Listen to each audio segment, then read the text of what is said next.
This is Officer Henry Johnson, badge 4471, Harlow City Police Department. I am going to pick up exactly where I left off. After the Sims house, I could not sleep. I sat at my desk until 3 in the morning going through everything. The drawings on Emily's walls, Mallory's room, the CCTV footage of Emily's door never opening, the face I saw through the flames, the smile. I have been a cop for 11 years. I have seen things that did not make sense, and I have found the sense in them eventually. That is the job. You find the thread and you pull it until the picture comes clear. I could not find the thread on this one. Every time I pulled something, it just got wider. More wrong, more impossible. But I had one thing I did not have before. A name. Alex Jefferson Jr. Lance and I drove to the address we had for Alex first thing the next morning. Apartment building on the north side of the city. 3-story walk up. We knocked on his unit. No answer. We tried again. Nothing. We located the building manager on the ground floor, identified ourselves, showed our badges, asked about the tenant in Unit 2B. She said she knew him. She said he had left that morning. In a hurry from what she could tell. Packed and gone. I asked if she knew where he went. She said no. She said he did not tell her anything. Just paid what he owed and left. I asked about surveillance. She said they had cameras covering the entrance and the parking area. We reviewed the footage on site. Alex Jefferson Jr. appeared on camera at 06:14 hours that morning. Backpack. Moving fast. The specific body language of someone who has decided to go somewhere and is not stopping to think about whether to go. We pulled the angle covering the street. A taxi picked him up at a 6:17. We got the plate. Lance ran the plate through dispatch while I drove. The taxi company confirmed a fare from that address to the Millway bus terminal at 6:23 hours. We pulled terminal surveillance. Alex had bought a ticket to Crestwood, 2 hours east. The next bus left at 0800. We were talking to the terminal manager at 7:30. He had not boarded yet. Lance spotted him in the terminal diner at 7:41, sitting alone in a corner booth. Coffee he was not drinking. The posture of someone who is waiting for something bad to happen and is trying to look like they are not. We went in. I approached the table and identified myself. I told him my name and Lance's name and that we were from Harlow City PD. He looked up at us, and I could see immediately that whatever he had expected, it was not 2 police officers. He said, "What do you want?" I asked if we could sit. He said, "Sure." I told him I was going to be direct with him because I thought he deserved that. I told him I was investigating the death of Emily Davis and the disappearance of Austin Reeves and the incidents involving Jeremy Callahan and Mallory Sims. I put the photos on the table between us, all 4 of them. I asked if he knew them. He looked at the photos for a moment. He said they went to the same university. I asked if he knew what had happened to them. He said he had heard. Accidents. That kind of thing.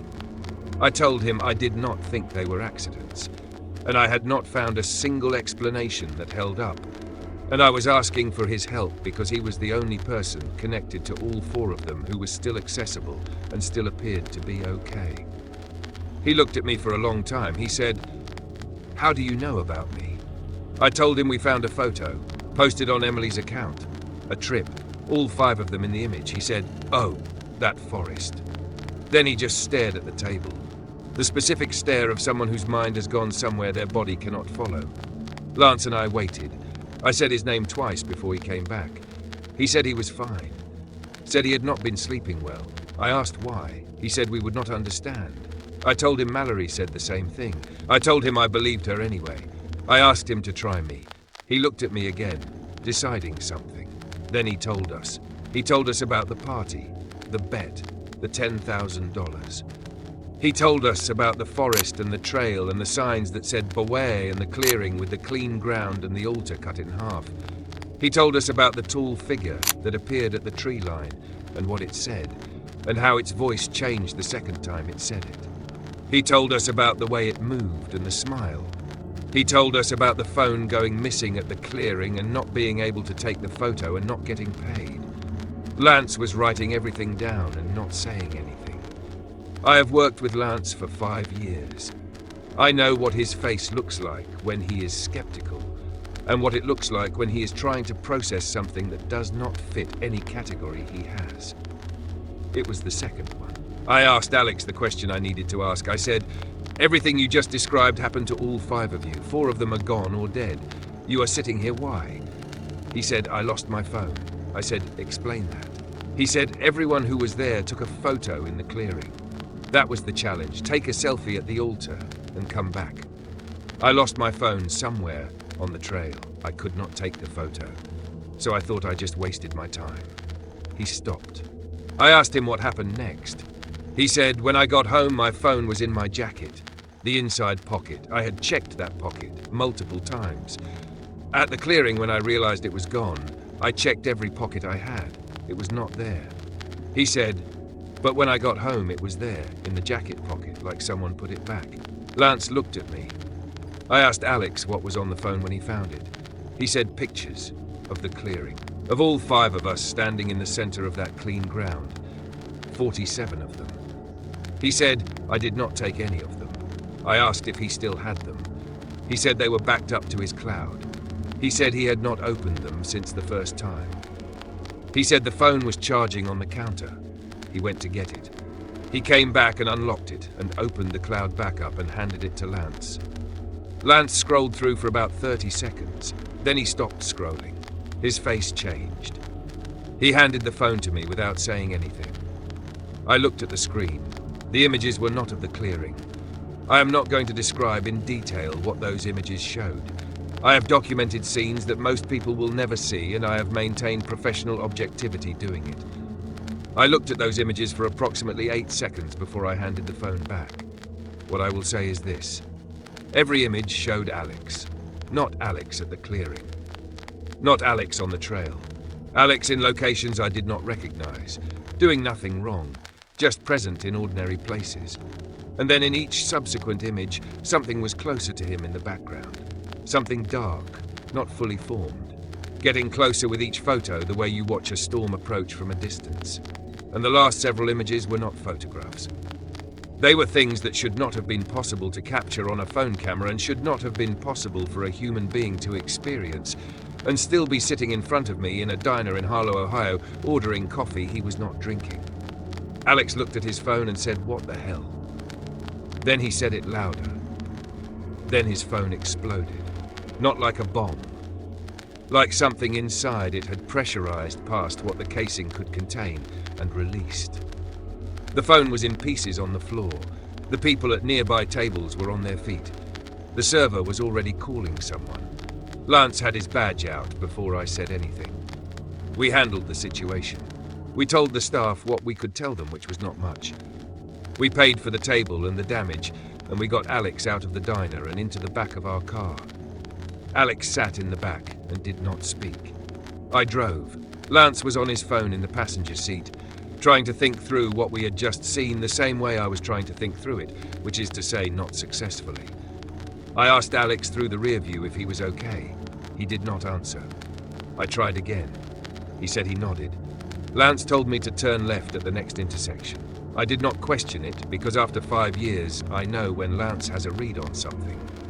I turned left. He told me to keep going. I kept going. Then he said turn right. I turned right. I asked him what was happening. He said he knew it. He said someone was on us. He said there was a black SUV that had been behind us since we left the diner. I looked in the mirror. He was right. Black SUV, 4 cars back, maintaining distance. We ran a test. Lance directed me through 2 more turns that had no logical destination. The SUV stayed with us. Lance said pull over. Let's see what they do. I pulled to the curb. The SUV did not stop. It drove past at a normal speed and kept going. Lance said, "They are good." They did not want us to confirm. I said I was going to call it in. Run the plate. Lance said the plate was going to come back clean. He was right. It came back registered to a logistics company that did not appear in any business registry I could find through standard channels. I checked on Alex. He said he felt dizzy. I asked Lance if he felt anything. He said no. I said it was probably the stress. I said we were going to take Alex somewhere safe and figure out the next step. What I did not tell Lance was that I had also felt it. A specific pressure behind the eyes that I had not felt before and could not explain. The kind of thing you dismiss in the moment and think about later. I am thinking about it now. The radio was on low the whole drive. Standard dispatch traffic. Nothing unusual. At least that's what I thought. I checked on Alex through the mirror again. He was staring out the window. Not speaking, not moving, just watching the road disappear behind us. Lance was still thinking about the SUV. I was too, because I knew one thing. That vehicle was not there by accident. People do not follow police cars through half a city by accident. People do not appear at the same locations over and over by accident. And people certainly do not know where Alex is every single time he moves. Somebody was watching him. The question was why. We drove in silence for several minutes. Then Lance finally spoke. He asked me if I believed what Alex told us. About the forest, about the photos, about the thing with the smile.